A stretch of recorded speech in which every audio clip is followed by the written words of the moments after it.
Hey everybody, it's Ron from Pick Dawgz. This is Ron's Rundown. We're going to go over the MLB games scheduled for Wednesday, April 26, 2023. Now, if you like what you see, make sure to give this video a big thumbs up and subscribe to our channel. Don't forget to put your baseball picks in the comment section below. And if you're looking for my best bets, you can find those at Pickdawgz Premium. Alrighty, let's get into it. Here are the games in Major League Baseball for Wednesday. First up, it's the Texas Rangers taking on the Cincinnati Reds. We're going to see Graham Ashcraft and John Gray on the mound in this one. Graham Ashcraft is pitching well. He's pitched well at Great American. He's pitched well on the road. He's got a 1.88 ERA overall, but a .69 ERA in his first 13 innings at Great American Ballpark with a 174 opponent's batting average. The Texas Rangers, they've hit right-handed pitching pretty well, but John Gray on the other side, he struggled in his last start against the Oakland Athletics. That was his first start back since the injury he suffered against the Houston Astros, where he was hit with a line drive. He had to miss the rest of the game.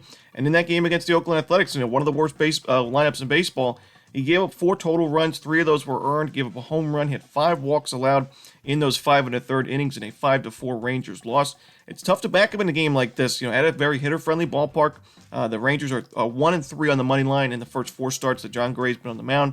So I'm going to take Graham Ashcraft. I think he's been the much better starter so far this season.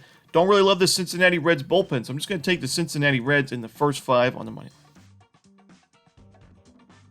Next up, it's the Boston Red Sox taking on the Baltimore Orioles. We're going to see Tanner Houck and Tyler Wells on the mound in this one. Tyler Wells is a starter that I'm a little bit worried about in regression-wise, as he's got a 2.7 ERA, but a 4.67 xFIP and a 4.42 Sierra. He's not really a guy that's known for missing a lot of bats and earning a lot of strikeouts. He's only got 16 strikeouts in 23 1/3 innings of work. And the Red Sox have done a pretty good job against right-handed pitching this season. Currently ranked 7th in baseball in team OPS and 4th in the league in isolated power. To go with it, a pretty low strikeout rate at only 19.6%. So I do think this is a good matchup for the Red Sox bats. I think they can get to Tyler Wells early. And Tanner Houck, he's 3-0 with that 4.29 ERA. I like the fact that he misses a lot of bats, 22 strikeouts this season in 21 innings. The home run ball has been a problem for him at times, and the walks have been a problem for him as well. But I still think he's a better option here on the mound. He's coming off another quality start against the Minnesota Twins, where he went 7 innings, giving up 3 runs with 7 strikeouts and an 11-5 Red Sox win. In fact, the Red Sox are 4-0 on the money line when Houck has been on the mound. So give me the Boston Red Sox here on the money line. Next up, it's the Chicago White Sox taking on the Toronto Blue Jays. Michael Kopech and Yusei Kikuchi are your starters in this one. This is a bad matchup, really, for both of these starting pitchers. Michael Kopech has struggled for most of the season. He's 0-2 with a 6.97 ERA, coming off another start where he struggled. He had 9 strikeouts in 5 innings, but he also gave up 5 earned runs and a homer with 4 walks to go with it against the Tampa Bay Rays. And that makes in all 4 of his first 4 starts of the season, giving up at least 3 walks, and in 3 of those 4 games, giving up at least 1 home run. Now you're facing a tough Blue Jays lineup against right-handed pitching. I just don't think this is a good spot for Michael Kopech. On the other side, Yusei Kikuchi, he pitched well in his last game against the Yankees. We mentioned that last year he pitched really well against the Yankees for some reason. He pitched well at Yankee Stadium, even though it wasn't a very good season overall for Kikuchi. And now I do think we could see him regress a bit in a game like this against a White Sox lineup that hits lefties very well. We see the White Sox currently 8th in baseball in isolated power against lefties, and their team OPS right around league average, but it's good to see those power numbers against a guy like Kikuchi who's had issues giving up the home run ball. He's given up at least 1 home run in each of his first 4 games with 6 home runs total. Give me the over here in Chicago, Toronto, as I don't trust the bullpen for the White Sox, and the Blue Jays bullpen can also be beat at times. Next up, we see the Colorado Rockies taking on the Cleveland Guardians. We're going to see Noah Davis going for Colorado. No official starter for the Guardians in this one. We see a lot of that for Wednesday's card. Some missing, pitching information for these games. A lot of these teams trying to manage their injuries, either decide to go with a bullpen game or maybe bring up a starter from the minor leagues that's pitching well so far.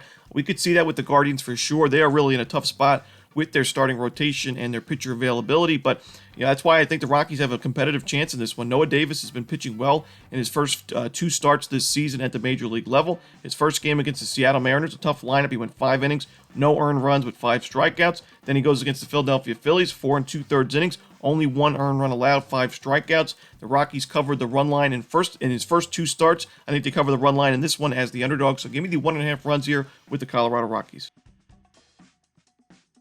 Next up, we see the New York Yankees taking on the Minnesota Twins. Domingo Germán and Kenta Maeda on the mound in this one. This is one of those games where we see the opening moneyline price as the Twins favored at -135.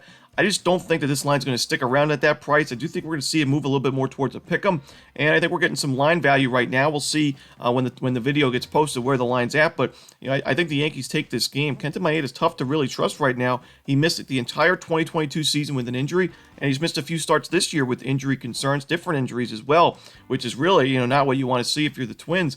And, Kenta Maeda's first 3 games, he struggled in those games. The Twins are 0-3 on the money line in those ball games, and Kenta Maeda's taken the loss in all 3 of those games. He's given up at least 1 home run in each of his first 3 starts. His strikeout numbers have kind of been all over the place.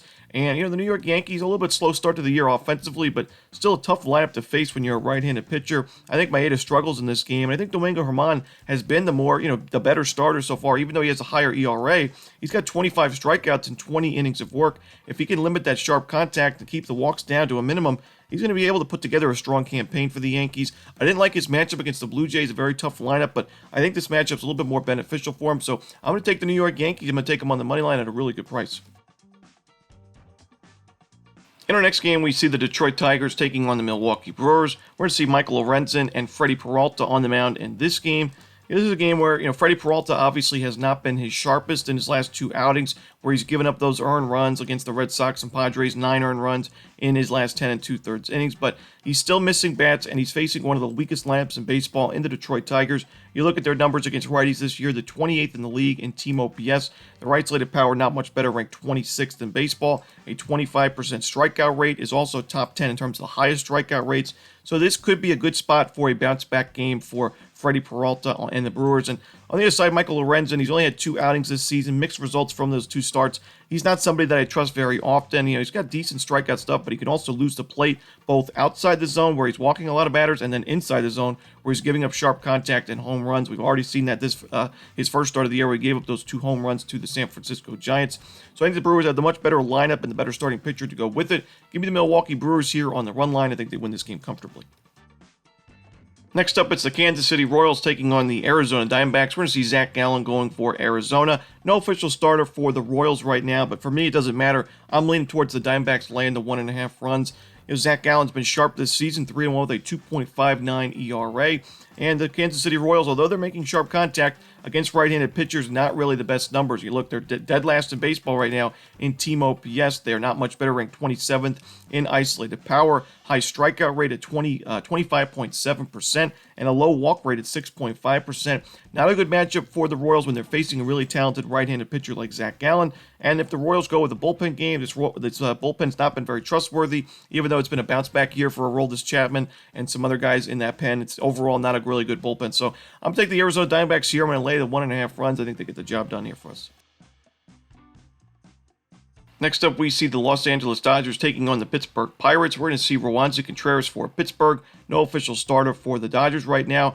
Right now, I'm leaning towards the Pirates here on the money line, as I've been impressed with Roansy Contreras in his last 2 starts. And this was somebody that I was a little bit concerned with going into the season, as he gave up a lot of sharp contact last year. The home runs were a problem at times. The walks were also an issue. And although the free passes are still a little bit of a concern this year, his last 2 starts against the Cardinals and the Reds, really, really strong stuff from Roansy. 12 2/3 innings, 3 earned runs, and 14 strikeouts against the Cardinals and Reds. And, you're facing a really tough lineup here. Obviously, one of the toughest lineups in baseball, especially against righties. But Roansy Contreras is starting to miss some bats, earn those strikeouts. He hasn't given up a single home run yet this season in 21 2/3 innings. He's really improved his game, and the Pirates have been a competitive team this year. They're a very, very value-heavy team. If you bet them on the money line every game so far this year, you've made a pretty good profit with these Pittsburgh Pirates, getting a lot of plus money prices on those money lines. And against the Dodgers here, one of the more overvalued teams in baseball, I think there's another spot where we can get some value with the Pirates. So give me the Pittsburgh Pirates on the money line.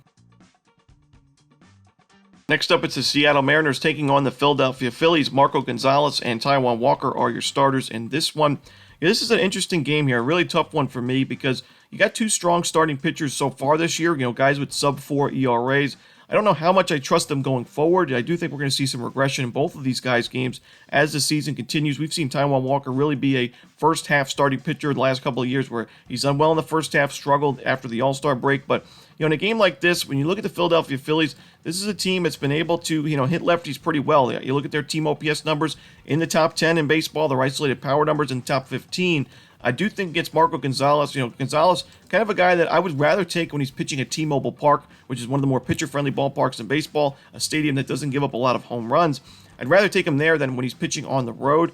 And so far this season, Marco Gonzalez, although he's pitched well, look at the teams that he's faced. The Guardians twice, a lineup that doesn't hit lefties too well, and then the Milwaukee Brewers, a lineup that's one of the worst in baseball against those left-handed pitchers. While Taijuan Walker faced the Yankees, he pitched at Great American Ballpark, he pitched on the road against the White Sox. I do think he's had the tougher schedule so far, the better strength of schedule, and I do think that prepares him a little bit more in a game like this. So I'm going to take the Philadelphia Phillies on the money line at home. Next up, we see the Tampa Bay Rays hosting the Houston Astros. We're going to see Hunter Brown on the mound for Houston. No official starter for the Rays in this one. I've mentioned that one of the big reasons why the Rays got off to such a good start, just both overall and their home record at Tropicana Field, was not only their offense was hitting the ball very well, but their bullpen ERA was one of the lowest in baseball. And currently, it's still low at 2.79, but I still have my concerns when it comes to regression, as when you look at the xFIP numbers and the Sierra numbers, they're pretty steep numbers for the Tampa Bay Rays. In fact, right now, the Tampa Bay Rays bullpen is at 4.45 in its Sierra and 4.83 in xFIP. That Sierra is the second highest in baseball, only to the Oakland Athletics. The same thing goes for the xFIP. So, I do think we're going to see this bullpen regress quite a bit. And if we see a bullpen game here, we don't see an official starter listed for Tampa Bay. And we know Kevin Cash has definitely done a lot of bullpen games in his time with Tampa Bay. I do think the Astros could certainly get to that bullpen early and often. Hunter Brown, not a bad option for the Astros on the other side. A 3.09 ERA. Wasn't his best in his last game early on against the Braves, but he was able to settle down, get 7 strikeouts in 4 2/3 innings, and the Braves, the Astros ended up winning that game in the end. The Astros are 3-0 in the last 3 games, and Hunter Brown's been on the mound, so 3-0 on the money line. And I think they grab another win here. So give me the Houston Astros. I'm going to take them on the money line. Next up, we see the Washington Nationals taking on the New York Mets. We're going to see Mackenzie Gore and Kodai Senga on the bump in this one. Now, I mentioned in yesterday's video the New York Mets dominated the Washington Nationals last year. A lot of their wins were on the run line and by blowout fashion, but this is a spot where I do think the value is on the other side. I think, Mackenzie Gore, a left-handed pitcher. Last year, the New York Mets weren't the best lineup against lefties. This year, kind of around league average, but Mackenzie Gore, I do think, has been the best starter in this Nationals rotation. Last start against the Orioles, although the Nationals were not able to back him up offensively, Gore gave him a quality start, 6 innings, 3 earned runs, 7 strikeouts. And Kodai Senga has had some, big concerns his last couple of games where he's walked a lot of batters. He's given up the home run ball. His last 2 starts against the Giants and the Oakland Athletics, he went a combined 9 2/3 innings, giving up 4 home runs and 8 walks in those games and 8 earned runs as well. We know the Oakland Athletics not one of the best lineups in baseball, so you're facing another weak lineup here in the Nationals, a lineup that doesn't really strike out much. Kodai Senga has been reliant on those strikeouts, so if he's not missing those bats, I think the Nationals are going to be able to get to him, even though their numbers against righties have not been the best in terms of the team OPS. I'm going to take the Washington Nationals here. I'm going to take the 1.5 runs, sprinkle a little bit on the money line as well.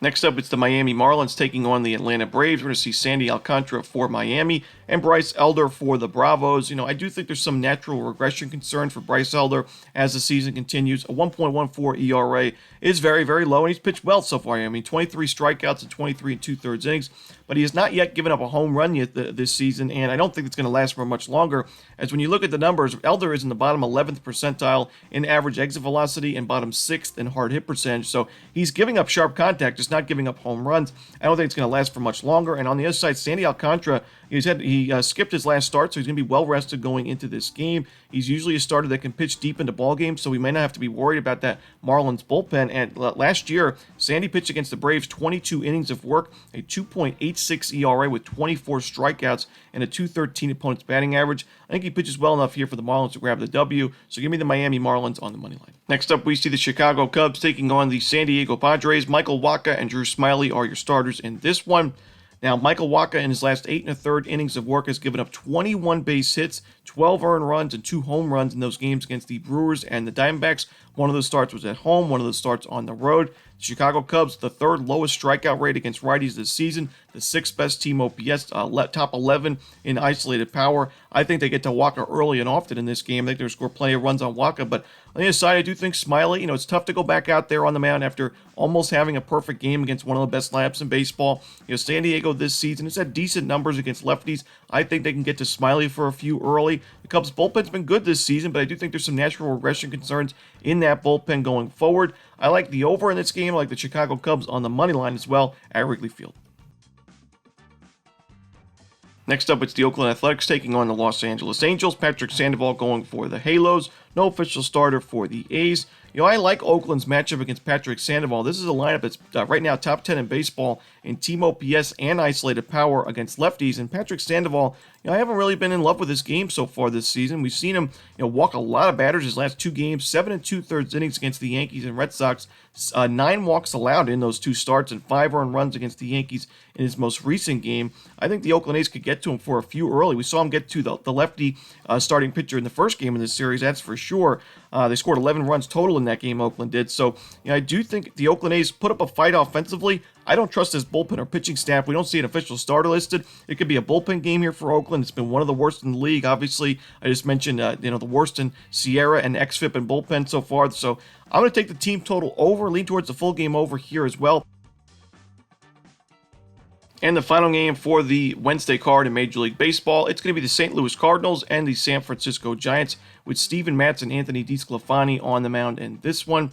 Now, this is it for me. I've been a Steven Matz apologist this season. He's got a 6.55 ERA. The Cardinals are 0-4 on the money line in his starts this year, but he still owns that 3.66 xFIP and the Sierra at 4.15. Much better numbers in his current ERA. I'm not giving up hope here, and this is a really good spot for him to put together a shutdown outing. He's facing a San Francisco Giants lineup that's ranked 29th in baseball in team OPS against lefties. Not much better against in terms of isolated power, 26th in the league in isolated power. Strikeout rate at 30.2% and walk rate at 5.8% is the 3rd lowest. The Giants have not hit lefties well at all this season. This is a spot where there's no excuses. Steven Matz has to put together a strong outing and give his team a chance to win. I think he will. This is my last chance going for him, though. I can't take any more losses with Steven Matz in the Cardinals rotation. Anthony DeSclafani, 2.63 ERAs, pitched well, but his last 2 starts not the best. He's given up 13 base hits in his last 11 2/3, 6 earned runs and 2 home runs. One of those games against the Detroit Tigers, obviously not a very strong lineup. I'm going to take the St. Louis Cardinals here with Steven Matz on the money line. And that's it. Those are the games for Wednesday in baseball. Hope you enjoyed this video. If you did, don't forget to hit that like button and subscribe. And don't forget to put your baseball picks in the comments section below. Again, if you're looking for my best bet, you can find those at Pick Dawgz Premium. As always, this is Ron Romanelli. Good luck.